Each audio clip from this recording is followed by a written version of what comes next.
ඉසිවර සහන ජ්‍යොතිෂ සේවය හා සම්බන්ධ වුණ ඔබ සියලු දෙනාටම ලබන්නා වූ 2021 වර්ෂය සුබම සුබ නව වසරක් වේවා කියලා ප්‍රාර්ථනා කරනවා ඔබ සියලු දෙනාටම ආයුබෝවන්.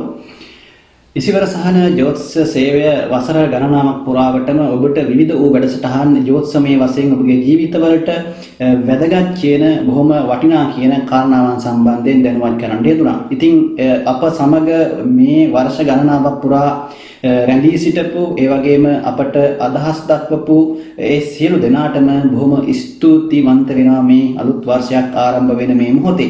ඉතින් මේ වෙලාවේ සූදානම් වෙන්නේ 2021 වර්ෂය ලබන්නා වූ මේ අලුත් අවුරුද්ද ලග්න 12න් ඉපදුණු ඔබට ඔබගේ ලග්නයට අදාළව ඉතාමත් සවිස්තරාත්මක ලග්න පලාඵල විස්තරයක් ගෙනෙන්නට තමයි සූදානම් වෙන්නේ. මම මේ වීඩියෝ එක දීර්ඝ වෙන නිසා ලග්නෙන් ලග්නෙට වෙන වෙනම තමයි මේ වීඩියෝ අන්තර්ජාලයට YouTube එකට මුදහරින්න අදහස් කරන්නේ. මම දාන අනික මේ වීඩියෝ වලට යටින් link එකක් දානවා. ඒ link එකෙන් ඔබට තෝරා ගන්නට පුළුවන්. comments තීරුවේ සහ description එකෙන් ඔබට තෝරා ගන්න පුළුවන් ඔබගේ ලග්නට අදාළව වීඩියෝ එක මොකක්ද කියන එක. අනිකුත් වීඩියෝ බලන්න පුළුවන්. ඒ සියලුම වැඩසටහන් මෙතෙක් කාලයක් අපි දාපු සියලුම වැඩසටහන් ඔබට යහරා බලා ගැනීමේ හැකියාවක් පවතිනවා. ඉතින් 2021 වර්ෂය කියලා කියන්නේ සුවිශේෂී වර්ෂයක් බවට පත් වෙනවා. ඉතින් ලෝකයේම දරුණු වසංගත තත්යකට මුහුණ පාලා සිටින වෙලාවක තමයි මේ වර්ෂය ආරම්භ වෙන්නේ. ඉතින් අභියෝගාත්මක වර්ෂයක් හැටියට තමයි 2021 වර්ෂය මම හඳුන්වන්නේ ජ්‍යොතිෂ විද්‍යාත්මකට කාරණාවන් එක්ක.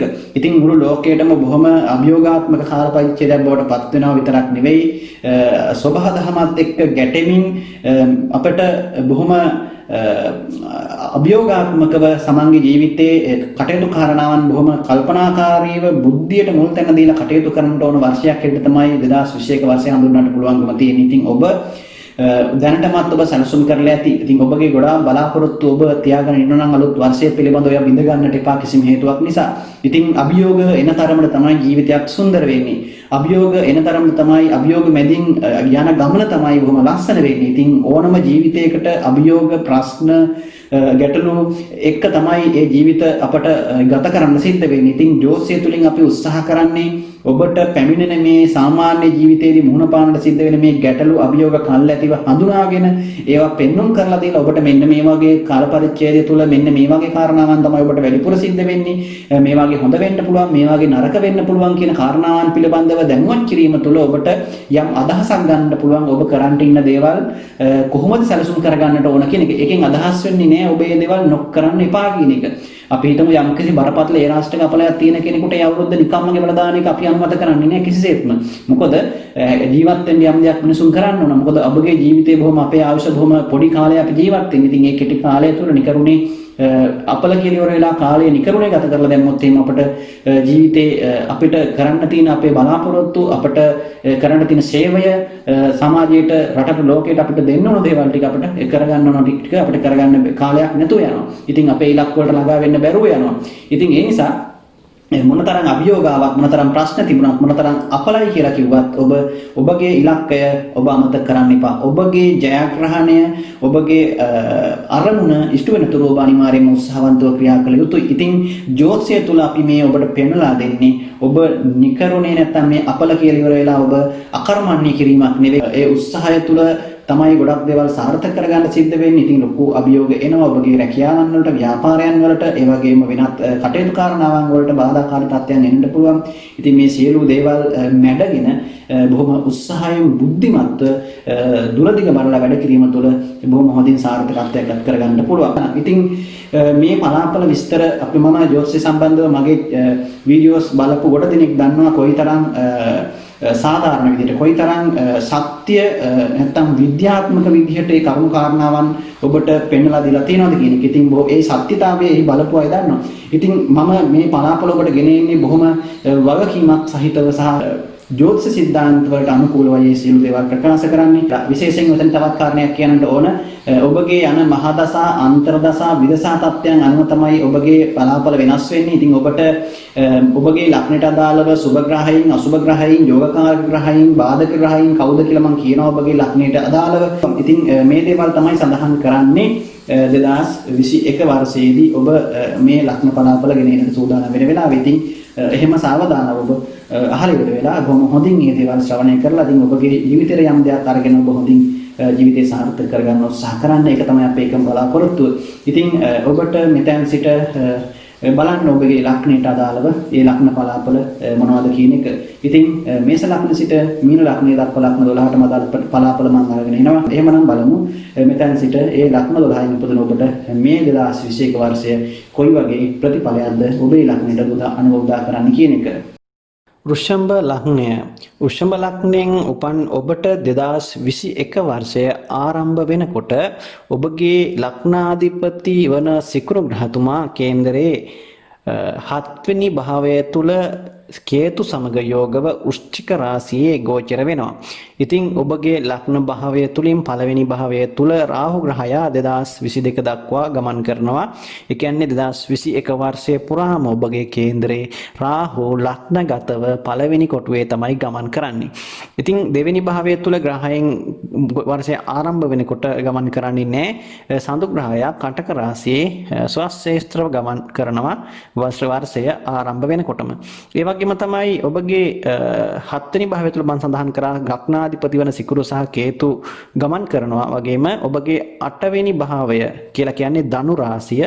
මේ 8 වෙනි භාවය තුල රවි ග්‍රහයා සහ බුධ ග්‍රහයා යෝග වෙලා ගමන් කරනවා. බුධ කියලා කියන්නේ ඔබගේ කේන්දරේ දෙවැන්න වන ධනස්ථානයත් පහවැන්න වන පුත්‍රස්ථානයත් අධිපති ග්‍රහයා.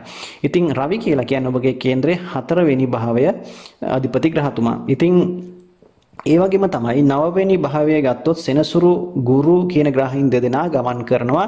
ඔබගේ යෝගකාරක ග්‍රහය වෙන්නේ වෘෂභ ලග්නයෙන් උපන් ඔබට සෙනසුරු ග්‍රහයා.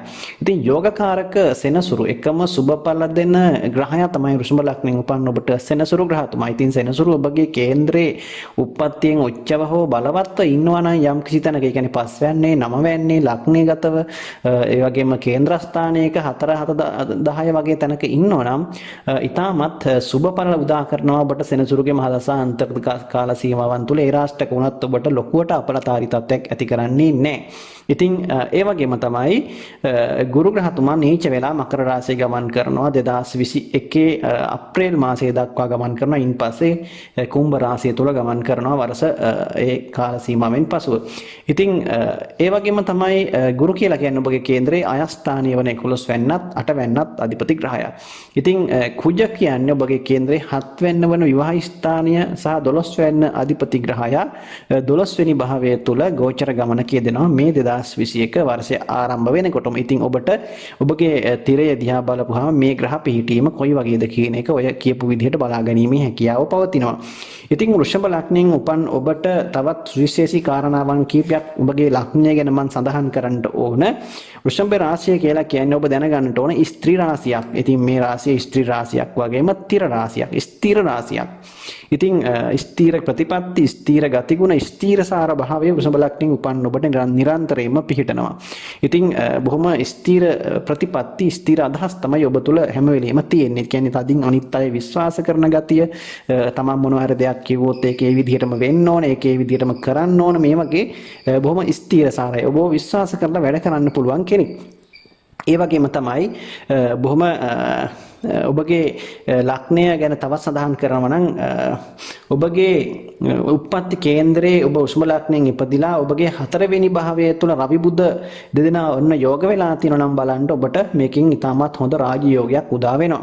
ඒ වගේම තමයි ඔබට ඔබගේ ලග්නයේ කේතු එකේ ඒ වගේම සිකුරු බුධ සනි මේ කියන ග්‍රහයන් 4 දෙනාම සිටියා නම් ඉතාමත් හොඳ ධන යෝගයක් ඔබට ක්‍රියාත්මක වෙනවා. ඉතින් ඒ කියන්නේ කේතු සිකුරු බුධ සෙනසුරු කියන මේ ග්‍රහයන් 4 දෙනා ලග්නගතව ඉන්නවා නම් ඉතාමත් හොඳ ධන යෝගයක්. ඒ වගේම තමයි ඔන්න මතක තියාගන්න අපි හැමෝම හැම වෙලේම කතා කරන බය වෙන කාරණයක් තමයි මේ මගේ මුත් නිතර කතා කරලා යනවා කාල සර්ප යෝගය ගැන. ඉතින් කාල සර්ප යෝගය ගැන මම වෙනම වීඩියෝ එකක් කරලා තිනවා. ඔබට ඒකත් අපගේ වීඩියෝ වලට ගිහිල්ලා ලින්ක් එක ඔස්සේ ගිහිල්ලා ඉවරලා බලන්න පුළුවන්. කොහොමද කියන එකේ සම්බන්ධව වැඩි විස්තර. ඉතින් කාලසර්ප යෝගය කියලා කියන්නේ රාහු සහ කේතුගෙන් යෙදෙන අපල තත්ත්වයක්. ඉතින් වෘෂභ ලග්නයෙන් ඉපදලා ඔබට කාලසර්ප යෝගය තියෙනවා නම් ඔබ බිය විය යුතු කාරණයක් නෑ. ඔබට වෘෂභ ලග්නයෙන් උපන් ඔබට කාලසර්ප යෝගයෙන් අසුබ ඵල ඇති කරන්නේ නෑ. ඔබට සුබ ඵල තමයි ඇති කරන්නේ කාලසර්ප යෝගයෙන්. ඒ නිසා ඒ ගැන ඔබ අනිසි බියක් ඇති කරගන්නට අවශ්‍ය කරන්නේ නෑ.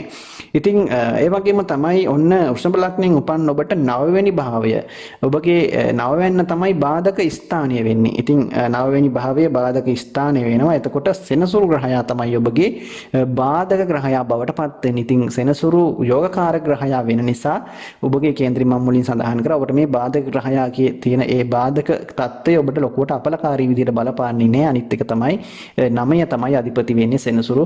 ඉතින් ඒ නිසා එතන ඔබට ලොකුවට ඒ බාධක ග්‍රහයාගේ අපල තත්ත්වයක් එතන බලපාන්නේ නැහැ. ඉතින් ඒ වගේම බුධ ඒ වගේම රවි කුජ කියන මේ ග්‍රහයන් සුබ ග්‍රහයන් බවට පත් වෙනවා. සිකුරු පාපග්‍රහයෙක් වුණත් ඔබගේ ලග්නයට මධ්‍යස්ථ ඵල තමයි ඇති කරන්නේ ලග්නාධිපති ග්‍රහයාන්. ඉතින් වෘෂභ ලග්නයෙන් උපන් ඔබට 2021 වර්ෂය කොහොම වෙයිද? ඔබගේ ආරසය ආරම්භ වෙනකොටම රාහු ග්‍රහයා වර්ෂය පුරාම ලග්නගතව ගමන් කරනවා. මම සඳහන් කරා වෘෂභ ලග්නයෙන් උපන් ඔබගේ උප්පත්ති කේන්දරේ රාහු බලවත්ව ඉන්නවා නම් විශේෂයෙන්ම 3 6 11 කියන ස්ථානයක උපචේ ස්ථාන කියලා අපි කියනවා. එතකොට 3 6 10 උනත් ගැටලුවක් නෑ. 10 11 මේ කියන ස්ථානයක ඉන්නවා නම් ඒ වගේම තමයි මිථුන වෘෂභ කියන රාශියක හෝ ඔබගේ රාහු ග්‍රහයා උප්පත්තියෙන් පිහිටලා තියෙනවා නම් ඔන්න ඔබට මේ වෘෂභ රාහුගේ මහ දසාවක් අන්තර දසාවක් ගත වුණත් ඔබට ඊටම සුබ ඵල තමයි ඇති කරන්නේ. අසුබ ඵල ඇති කරන්නේ නැහැ. ඉතින් රාහු ලග්නගත වීම තුළ කොහොම වුණත් ටිකක් මනසට ටිකක් වෙහෙසකාරී බවක් ඇති කරනවා වගේම මනසට විඩාබර ගතියක් විටින් විට ඇති කරනවා. නිරන්තරයෙන්ම ඔබගේ මනස තුළ ආවේගශීලී සිතුවිලි ක්‍රියාත්මක වෙන අතර ඔබට තරමක් හිතට විඩාබර ගතියක් මහන්සියක් ඒ වගේම තමයි හිතේ සිතුවිලි වල ව්‍යාකූල භාවයක් නොසන්සුන් භාවයක් විටින් විට ඇති කරන්න පුළුවන්. හිතට සමහර එන සිතුවිලි ඔබට පාලනය කර ගැනීමට නොහැකි තත්ත්වයක් පවා ඇති කරන්න පුළුවන්. ඒ වගේම තමයි කල්පනාවෙන් වැඩ කරන්න කියලා මම ඔබට මතක් කරනවා. බුද්ධිමත්ව බොහොම දුරදිග බලලා වැඩ කිරීම වැදගත්. ඒ වගේම තමයි අනවශ්‍ය විදිහට ඕනවට වඩා සමහර දේවල් ගැන හිතන්නට යන්න එපා. අන්තයට හිතන්නට යන්න එපා. ඒකත් ඔබගේ දෛනික කටයුතු වලට බාධාවක් බවට පත් වෙනවා. ඉතින් ඒ වගේම තමයි සිකුරුගේ රාශියේ තමයි ඔන්න රාහු ග්‍රහයා පිහිටලා තියෙන්නේ වෘෂභ ලග්නේ. ඉතින් එහෙම වුණොත් එහෙම ඔබට මේ කාල සීමාව 2021 වර්ෂයේ ඔබට සමහර විට නොගැලපෙන ප්‍රේම සම්බන්ධතා සහ ඔබගේ නොගැලපෙන සම්බන්ධතාවයන් නිසා යම් ආකාරයක ප්‍රශ්න ගැටලු ඇති කරන්නට පුළුවන්. ඉතින් විශේෂයෙන් ඔබගේ විවාහ ජීවිත ගත කරන කෙනෙක් වුණත් ඔබට එවැනි අදහස් සිතුවිලි හිතට ගලාගෙන එන්නට පුළුවන්. එවැනි දේවල් නිසා ඔබට මානසික වශයෙන් පීඩාකාරී තත්යකට මුහුණ දෙන්න පුළුවන් සිද්ධ වෙන වර්ෂයක් විදිහට සඳහන් කරන්න පුළුවන්. ඒ නිසා ඔබගේ හැඟීම් පාලනය සම්බන්ධව වඩාත් උනන්දු වෙන්නට ඕන. ඉතින් එහෙම නැත්නම් ඔන්න ඔබගේ නොගැලපෙන සබඳතාසෝ ප්‍රේම සබඳතා නිසා ඔබට අනවශ්‍ය ප්‍රශ්න ඇති කරගන්නට ගැති වෙන්නට ඉඩ කඩක් තියෙන නිසා මම සඳහන් කරේ ඔබට මේ මම අර කිව්වා වගේ රාහුත් බලවත්ව ඉන්නවා නම් ඒ වගේ තැනක අනිවාර්යෙන් ඔබගේ විවාහ කටයුතු වලට ඉතාමත් යහපත් වූ කාල සීමාවක් බවට පත් වෙන. විශේෂයෙන් 7 වෙනි භාවය තුළ සිකුරු ග්‍රහයා ගෝචර වීමත් ලග්නාධිපති ගෝචර වීමත් මේ කාරණේ තවත් ඉක්මන් කරන්නට හේතුවක් වෙනවා. ඉතින් ඒ වගේම තමයි ඔබගේ 7 අධිපති වෙන කුජ ග්‍රහයා 12 වෙනි භාවයේ ස්වශ්‍රේෂ්ඨ වීම ලොකු ගැටලුවක් ඇති කරන්නේ නැහැ. එහිදී ඔබට විවාහය සම්බන්ධව තරමක් ඔබගේ අනිකුත් ග්‍රහය පිහිටීම සහ දෙවැන්න විශේෂයෙන් දෙක අධිපති වෙන්නේ බුධ 8 වෙනි භාවයේ තුල ගෝචර වෙනවා. නමුත් මුල් කාල සීමාව තුල වර්ෂයේ ඔබට මේ සම්බන්ධව ගැටලු ඇති වෙන්න පුළුවන් විවාහ අපේක්ෂාවෙන් ඉන්න අයට. නමුත් වර්ෂයේ මාර්තු අප්‍රේල් වගේ පහු වෙනකොට ඔබට ඒ සම්බන්ධව තියෙන ගැටලු निराකරණය කරගන්නට සහ යහපත් විවාහයකට මඟ පාදා ගැනීමට අනිවාර්යයෙන්ම අවස්ථාව උදා වෙනවා. ඒ නිසා ඒ ගැන උනන්දු වෙන්නට ඕනේ කාල සීමාව තුළ. ඉතින් ඔබගේ ආර්ථිකය පිළිබඳව කතා කරනකොට විශේෂයෙන් ඔබගේ ධනස්ථානාධිපති බුධ 8 වෙනි භාවය තුළ රවි සමග යෝගව ගමන් කරනවා.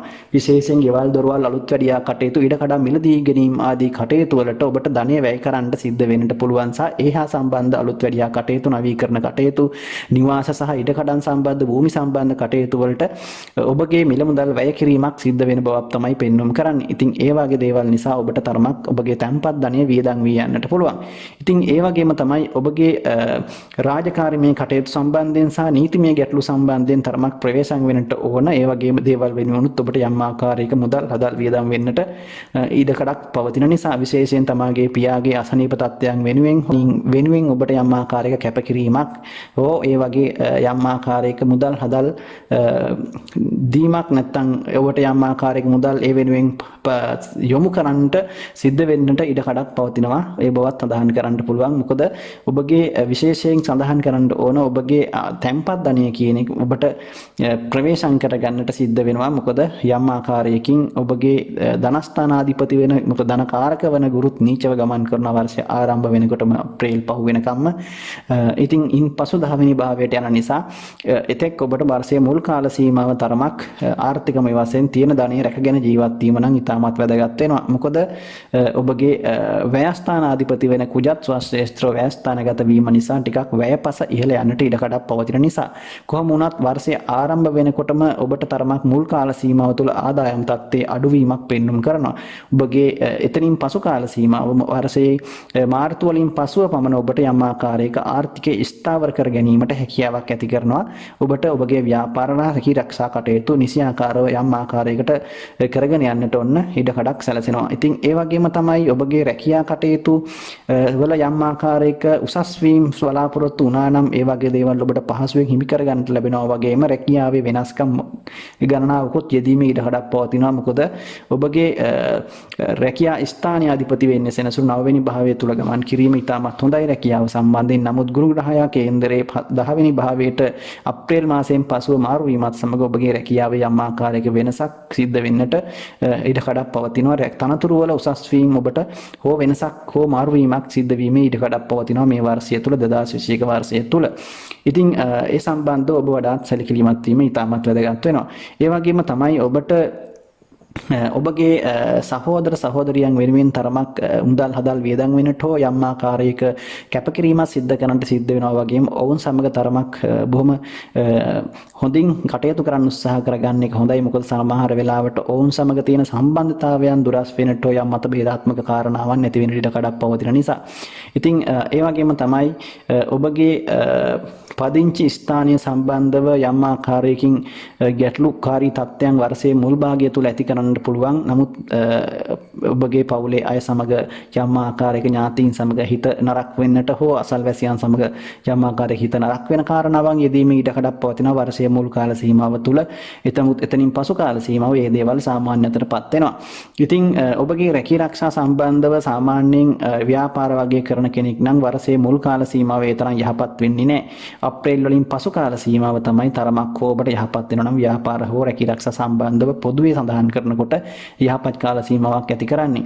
ඉතින් වෘෂභ ලග්නයෙන් උපන් ඔබගේ තමස්ත කාල සීමාව වර්ෂය පුරාවටම සාමාන්‍ය මට්ටමකින් ඔබට ගෙවා ගැනීම හැකියාවක් පවතිනවා. වර්ෂයේ මුල් කාල සීමාවට වඩා වර්ෂයේ මැද භාගයෙන් පසුව ඉතාමත් වාසනාවන්ත භාවයකට ඉතාමත් උසස් මට්ටමකට පත්වීමේ හැකියාවක් ඔබට පවතිනවා. ආදායම් තත්ත්වය ඔබට අයවැය සම්බරව පවත්වාගෙන යෑමේ හැකියාවක් පවතිනවා. නමුත් වියදම් පැත්ත මම අර කිව්වා වගේ මේ දේවල් වලට වැඩි වෙන්නට ඉඩකඩක් පවතින නිසා ඒ දේවල් වලට ඔබ වියදම් කරනවා නම් බොහොම සැලසුම් සහගතව මේ දේවල් වලට වියදම් කරන්න උත්සාහ කරනවා නම් හොඳයි. ඒ වගේම තමයි ණය ගැනීම ආදී දේවල් නිසා ඔබට ණය ගෙවා ගැනීමට අපහසු වෙන්න පුළුවන්. ඒ වගේම තමයි මුදල් ඔබ යම් කෙනෙකුට ලබා දෙනවා නම් යම් මුදලක් ඔබට ණයට මේ දේවල් අපසු ලබා ගැනීමට ඔබට යම් ආකාරයකට අපහසුතාවයන් ගැටලුකාරී තත්ත්වයන් ඇති වෙන්න පුළුවන්. ඒ නිසා ඒ දේවල් ගණදෙනු වලදී වඩාත් සැලකිලිමත් වෙන එක ඉතාමත් හොඳයි. ඉතින් ඒ වගේම තමයි ඔබගේ දරුවන් අපේක්ෂාවෙන් ඉන්නවා නම් වර්ෂයේ මුල් කාල සීමාව තරමක් බාධා ඇති වෙන්න පුළුවන්. ගබ්සාවීන් වගේ දේවල් සහ ඒ ඇඟේ උෂ්ණත්වය වැඩිකම නිසා ඇති වෙන ප්‍රශ්න ගැටලු ඇති වෙන්නට පුළුවන්. නමුත් වර්ෂයේ අප්‍රේල් මාර්තු වලින් පසු කාල සීමාව තුළ ඔබට ඉතාමත් වාසනාවන්ත දරුවන් ඔබට සාදා ගැනීමට පිළිසිඳ ගැනීමේ හැකියාවක් පවතිනවා. ඉතින් ඒ ගැනත් ඉතාමත් සැලකිලිමත් වෙන්න. වර්ෂයේ ඒ වගේම ජනවාරි සහ මාර්තු අතර කාල සීමාව තුළ ඔබගේ දරුවන් ඉන්න කෙනෙක් නම් ඔවුන් සම්බන්ධව වඩාත් සැලකිලිමත් වෙන්න ඔවුන් තරමක් ඔවුන්ගේ හිතුවක්කාරකම් සහ වෙනත් මුරණ්ඩු ගති නැත්තම් විශේෂයෙන් චූටි දරුවන් සම්බන්ධව වඩාත් සැලකිලිමත් වෙන එක හොඳයි. ඔවුන්ගේ යම් ආකාරයක අසනීප තත්ත්ව සහ ඔවුන් වෙනුවෙන් මුදල් හදල් වියදම් කරන්නට හෝ ඔවුන් වෙනුවෙන් යම් ආකාරයක ඔබට කරදර බාධක ඇති කරන්නට ඉඩ කඩක් පවතින නිසා. ඉතින් ඒ දේවල් තමයි වඩාත් සැලකිලිමත් වෙන්නට ඕන කාරණා. මම හිතන්නේ වෘෂභ ලග්නෙන් උපන් ඔබට සමස්තයක් විදිහට ආර්ථිකය, විවාහය, ඊට පස්සේ මුදල්, දරුවන් සහ මේ සියලු කාරණාවන් සම්බන්ධව මම සමස්තයක් විදිහට කතා කරා. ඉතින් මේ දේවල් සම්බන්ධව තමයි අපිට ජීවිතේ ප්‍රධාන කාරණාවන් බවට පත් වෙන්නේ. ඉතින් ඔබ මානසික ඒ වගේම තමයි ඔබගේ සමස්තයක් විදිහට ඔබගේ මානසික මට්ටමත් මම සඳහන් කරා මුලින්ම. ඉතින් බොහොම හොඳ තත්යකට ඔබ මනස බොහොම සංසුන්ව පවත්වා ගන්න උත්සාහ කරන්න. ඔබ අනිත් අයගේ අවවාද උපදෙස් ඇතිව හැම වෙලේම කටයුතු කරන්න උත්සාහ කරන්න. ඒ වගේම තමයි තරමක් දුර බැහැර ගමන් බිමන් සංචාර වගේ දේවල් වැඩිපුර යෙදෙන්න පුළුවන්. ඒ කියන්නේ ඔබට එක තැනකට ඊට අපහසු ගතියක් ඇති වෙන්න පුළුවන්. නිකරුණේ Tamanට රස්තියාදු වෙන්නට කටයුතු කරනවා යෙදෙන්න පුළුවන්. මේ දේවල් ගැන සැලකිලිමත් වෙන්න. මොකද Tamanට සමහර විට වැඩ කරලා සමහරට කරාට ඉවරයක් නැති තත්ත්වයක් යෙදෙන්න පුළුවන්. ඔබට හිතෙන්න පුළුවන් මොකද්ද මේ ජීවිතේ කොච්චර කරත් මේවා ඉවරයකුත් නෑ නේද කියලා. මේ වගේ මනසට Tamanට හිතෙන තත්ත්වයන් ඇති වෙන්න පුළුවන් ඉස්සරහට. ඉතින් දැනටමත් ඔබට මේ තත්ත්වය ටිකක් තියෙනවා. ඉතින් ඒ වගේ කටයුතු කරනවලදී බොහොම ඉවසිලිවන්තව බොහොම කටයුතු කිරීම ඉතාමත් වැදගත් වෙනවා වෘෂභ ලග්නෙන් උපන් ඔබ. ඉතින් විවාහ ජීවිත ගත කරන අයත් බොහොම ප්‍රවේශමට ඉවසීමෙන් කටයුතු කරන්න. මොකද විවාහ ජීවිත තුළ යම් ආකාරයක ගැටලු ප්‍රශ්න දුරස් වීම හෝ නැත්නම් මතභේදාත්මක කාරණාවන් නැතිවීම ඉඩ කඩක් පවතින නිසා කොහොම වුණත් ඔබට සමස්තයක් විදිහට 2021 වර්ෂය ඔබගේ කටයුතු ඔබට හොඳින් කරගෙන උත්සාහයෙන් සාර්ථකත්වයට පත් කරගත හැකි බොහොම වාසනාවන්ත වර්ෂයක් විදිහට සඳහන් කරන්න පුළුවන්කම තියෙනවා. ඔබගේ අයවැය බොහොම තුලනාත්මකව පවත්වාගෙන යෑමේ හැකියාවක් පවතිනවා. මේ දේවල් එක්ක ඔබගේ ජීවිතය බොහොම ධනාත්මකව ඉදිරියට ගෙන යන්න උත්සාහ කරන්න. ඔබට වාසනාවන්ත සුබ අලුත් අවුරුද්දක් සුබ නව වසරක් වේවා කියලා ප්‍රාර්ථනා කරනවා.